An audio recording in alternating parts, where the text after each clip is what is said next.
আসসালামু আলাইকুম, আমি রাজু আহমেদ। তাহলে পাসওয়ার্ডটা কিভাবে পাল্টাবো? সবচেয়ে জনপ্রিয় হচ্ছে গুগল ক্রোম।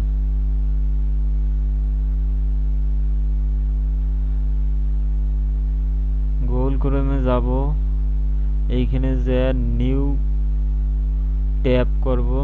নিউ ট্যাব করার পর ওকে দেওয়ার পর এইখানে দেখেন আমার ইয়েটা, আমাদের ওয়াইফাই ডিভাইসটায় কে কয়জন চালাচ্ছে এটাও দেখতে পারবো। ওরা কিন্তু কেউ চালাইতে পারবে না পেজে। হ্যাঁ, তো on click diagnostic, system info, advance configuration,